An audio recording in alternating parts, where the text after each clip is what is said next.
Tom Dixon and Roland Mouret will come up, talk through their backgrounds, and then I'll have a quick chat with them, and then we'll be turning to you to talk to you about your businesses as well.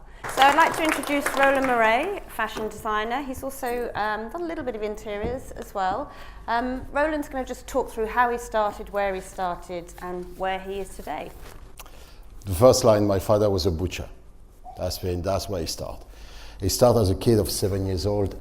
I was going to become the butcher's son and the future butcher, and it was really something that was not sitting well with me. But that big piece of fabric which I was hating was at the same time a unique outfit a kid never wore. In the village I was the only one to wear that big white sheet of fabric touching the floor, and when that apron is dirty, you take it on the side and you fold it, and it creates amazing lines. And my creativity was starting to take memories and to start to bank things that for me was quite something I reject. To avoid to become a butcher, I decided to become a waiter. That's when I went to school to become a waiter, and I started to learn contact with people, but again, that's not the job I wanted to do. That's been everything I was doing, like with that feeling that I was not going to succeed to express myself. At the age of 17, like every teen, I started to be depressed. That's when my parents started to wake up and say, if he's depressed, maybe we should start to listen to him. And I said, I really want to do fashion. And I was lucky to work since an early age that I could trick my father in a shame situation. I said, I've been working for you since the age of 8. Now you're going to pay for me to go to Paris. And my father just sent me to school in Paris, and I'd last 3 months. Because I'm not someone who learns from people. I have to learn by myself. And I was in a fashion school called the Kruger Cowne, which was the really trendy place in Paris. And the dean came to us one day and said, to do fashion, you have to learn life. You have to go out. You need to go to museum. You need to have a life. And I said, it's great because I don't have enough money to pay the school and to go out. That means I'm leaving the school and I'm going to go out. And I spent 10 years learning life like a young person. I was clubbing every night, which is the best way to learn life. And it was the years of an amazing club in Paris called the Palace and another club called the Set. And I started to add more information inside myself about structures and society and the way we can live together and to be so different, and what make us powerful or what make us waiting for other people to help us. And these years of Paris, they were quite amazing because it was that decadence, that mix of different people. It was the 80s. That's when I will hate to be young in the 90s. I thought the 80s was the best. I was a stylist at the time. I didn't want to become a fashion designer in Paris. I was frightened. I was frightened of what you have, the reality of what you have to become if you want to be a fashion designer. That's me. I tried to play with everything. I tried to learn everything without finishing myself in a job. Start as a stylist. I was a model, an art director. I play like Tom. It was not something defined, but you have to move on all the time. And one thing I realized when I was a model, I was cast by Jean-Paul Gaultier for his first men's show. He found me in a gay club and he said, do you want to do my show? And that's how it happened. But I wanted to work for him as a fashion designer, and it's the only time I went for an appointment to ask for a job, and I was rejected. And it was so painful that I promised myself I would never be employed. And from that day on, I became a freelance. and I refused to be employed. And I know that myself so much now, I couldn't be employed. I'm too stubborn. That's really, it's just I accepted the fact that I had to make it by myself. Through the years in Paris, something was missing. It's really funny when you can't explain it. You're learning about yourself, but something is missing. And I could never start to be a fashion designer in Paris because I'm not really French, or I'm not really Parisian. I'm not that person that follows just one set of rules. And I needed to, I've been all the time attracted by England, by the fact at school at the age of 11, the teacher said to us, tomorrow bring a bowl, we're going to have a British breakfast. And in France, breakfast is hot chocolate, baguette, and some jam, and that's all. And I came to that breakfast and we had cornflakes and orange juice. And when you're 11, you say, wow, there is another place in the world that is different than here. And it was the best trigger I remember that trigger in my brain of there is other thing. It's not just that, there is other thing in the world. And in Paris, through the years of learning life, it was not enough for me to start my life. Different thing happened at the end of the 80s, the Gulf War, AIDS, that transformation after the Gulf War in France we call it depression. And I couldn't stay in France. I was really not feeling myself. I was 30, something had to change. And I moved to London. I took my bag, my book as a stylist, left everything, closed my bank account, told it to the French government that they want to pay tax anymore in France, and I came to London. And from that moment, life started to change. Everything I thought was right became wrong. Every way I thought, the way French people structure life, here is completely different. I did things here that I will never done in France because here you had that opportunity to try. You want to be someone, you try. We wanted, with my partner at the time, to open a bar in the West End. We tried and we opened it for 3 years, and we opened Freedom Cafe, which after really influenced the lifestyle of England, because before it was just pub, and we opened the first massive bar in Soho that had 3 floors with no money, and we just went for it and we tried, and I was like, it's so amazing. You just try here and people react, you know. I think it comes maybe from the music culture that people go for it, and there is all the time a public to listen here. And from that moment with the bar, I was approached by Italians. Italians are really important. They're really all the time on that side, that waiting to find someone with talent to try to make business with them. And I met Gibo, which is an Italian company that proposed me to do a small collection about the crowd who was coming in the bar. The bar was called Freedom Cafe. It still exists now, but it's still completely different. It was a big white space where it was between a cantina and an art space. It had a club. It was straight and gay people. We really wanted people to celebrate, to come together. And it was based about breaking the rules, completely breaking the rules.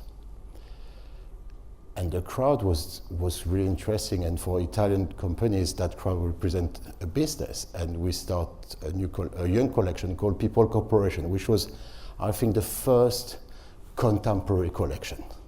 It was this kind of middle of price, but has to be fashionable, but has to be directed to a young consumer. In the last 3 years, it was something that I made a lot of people coming to the bar because Alexander McQueen was coming. All the young from the cool Britannia start in that bar.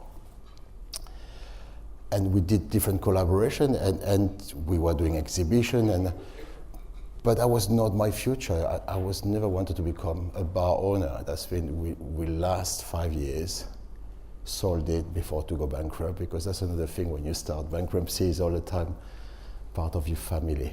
You're close to it. And I was 36.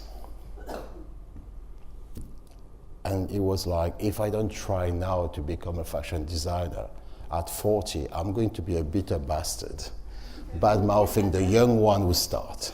That was really the thing came to my face, because as a freelance, you have to be all the time, be honest with yourself. You have to face yourself in the mirror. It's not someone who employ you who's going to do the job for you. You employ yourself. The great thing about the freelance, when you win, you lose, but when you lose, you win. That's been, it's all the time that double soul situation that allowed you to find your balance. 36, close a bar, not a lot of money, living in a flat, have to try to be a fashion designer, went 3 months to school, knowing quite a lot and knowing nothing at the same time. I took a piece of fabric.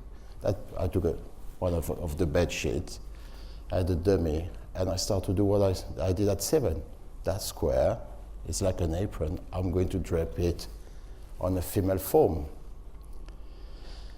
It took me 3 weeks to rid off of the influence of my 2 masters, because in Paris I was lucky to catwalk for Yohji Yamamoto and to be part of the kids who were having dinner at Azedinalaya.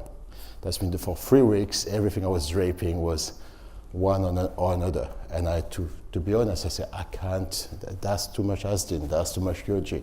I have to throw it away. If it's, for how long it's going to last, it has to be about me. Yeah. And I had to define myself, and it took me that time to really use all the bedsheet of the house, call my mom, say, send me more bedsheet. I said, maybe you should call a friend to ask what's the name of the fabric to make toiles. And I call a friend and say, oh, you call Calico. And they gave me the English name. That's me. I could start to buy that fabric and start. By the fact that I've done so many other jobs in fashion, I knew the vision of what I wanted. You need to have an ego. The moment you want to own yourself, you need to have an ego. And you have to accept that ego. You have to shape it, but you need to be really humble at the same time. I had a vision of what I wanted. I knew myself to a certain level. I knew my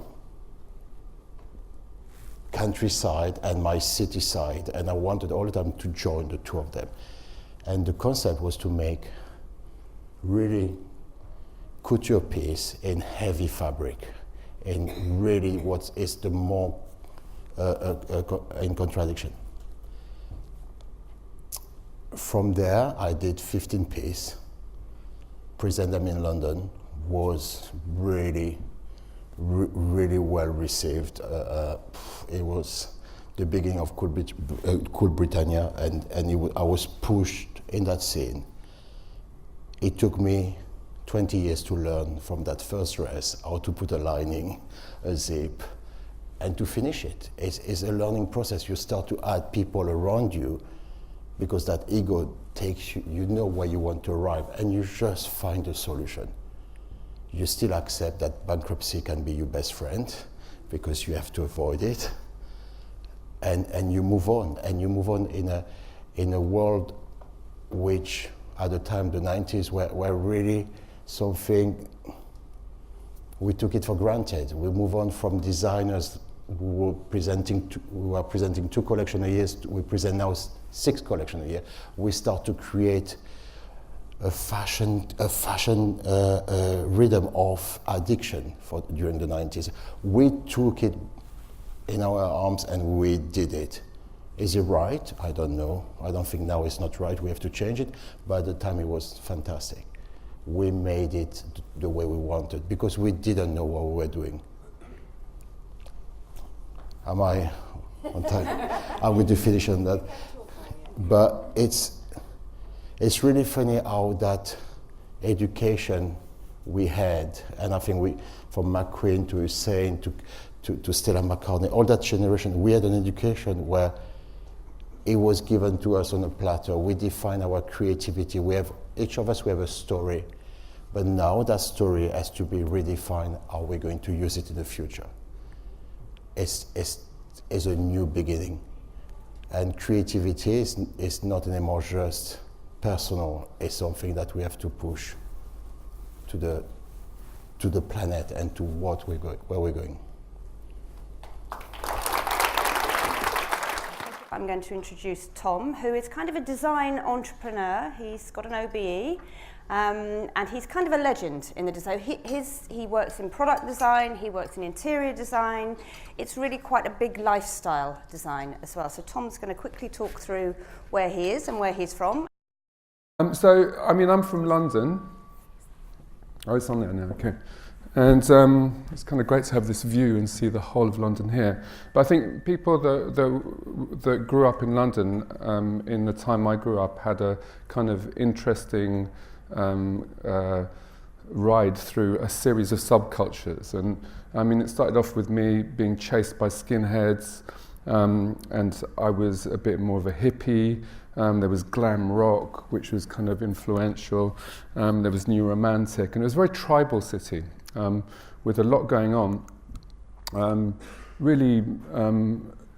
I was probably about 14 or 15 when the punks came along. And I think what we learned from all of these subcultures, and particularly from this movement, I have to say I was never a punk, was that you could really make your own image, make your own destiny. And what was interesting about particularly punk music was the fact that you could create your own product, if you like.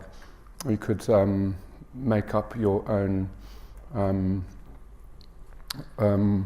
identity, and you could sell it.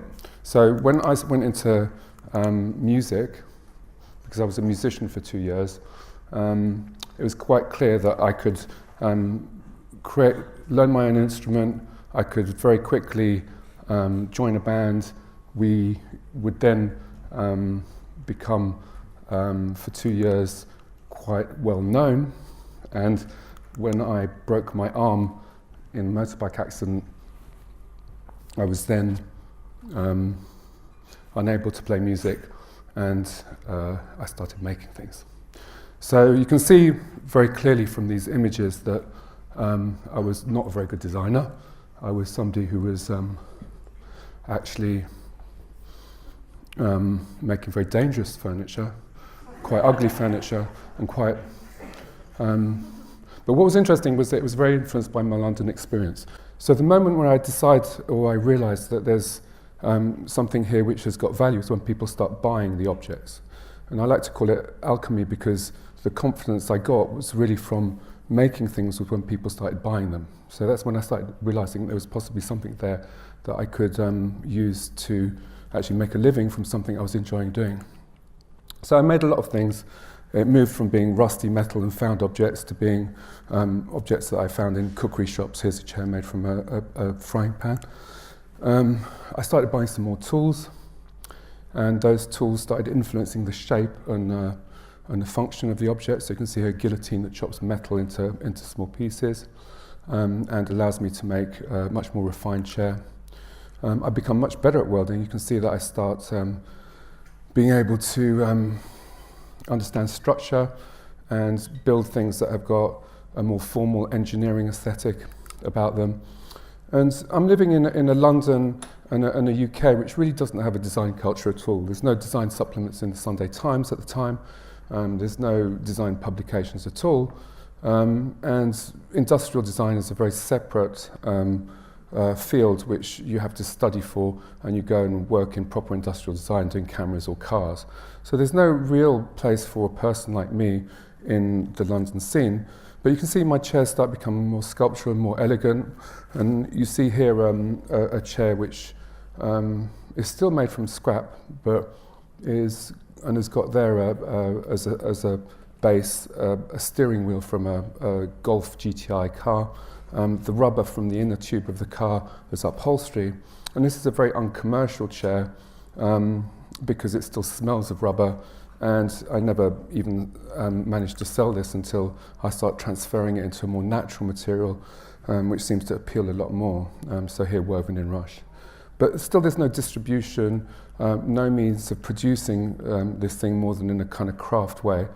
And it's when I discover Italy, or rather the Italians discover me, that I suddenly start having a bit of an international profile. So you can see here, the chair gets picked up by a company called Cappellini and made in bigger quantity in an industrial way in Milan. And the Italians have got this way of really being able to improve the quality of the object and give it an international market and make it into a piece of luxury.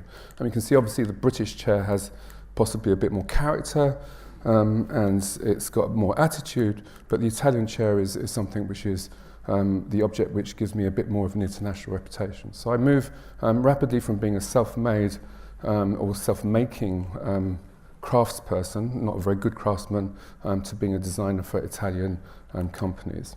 After maybe, so I'm skipping forward here maybe 10 years, I've got a metal workshop with maybe 17 lads welding. I've got a retail shop in Notting Hill Gate.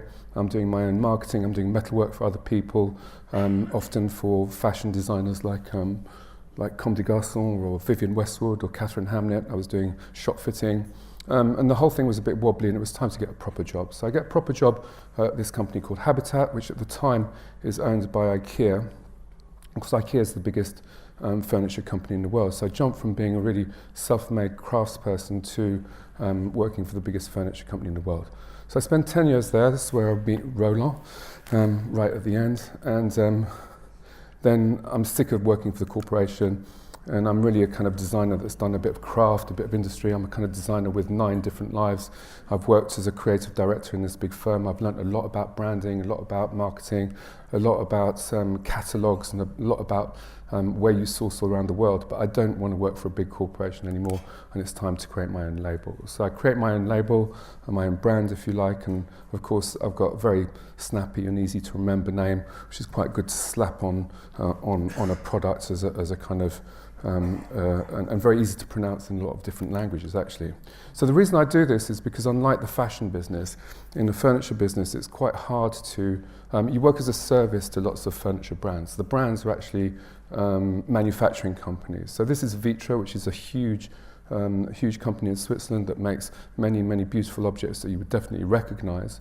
And this is their selection of goods, which are all colors and all shapes, and more importantly, all designers. So unlike fashion, in the furniture industry, it's quite normal for a company to have maybe 20, 30, maybe 40 designers. Some of them are alive, some of them are dead, some of them are the great iconic heroes of all time, like the Eames or Castiglione here or Werner Panton. So you're in competition with the greatest designers of all time in that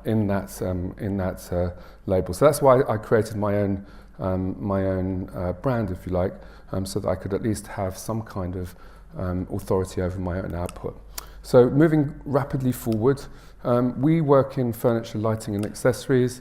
The lighting has been an extraordinary thing for us, and if I again make an analogy with the fashion world, it's almost like the handbag. It's the bit that completes the outfit, and it's also, more importantly, somewhere where technology is really moving forward very quickly. We're in a world now where it's the reduction of the power consumption of lighting has reduced to something like 10% of what it was only 5 or 6 years ago through the use of LED bulbs.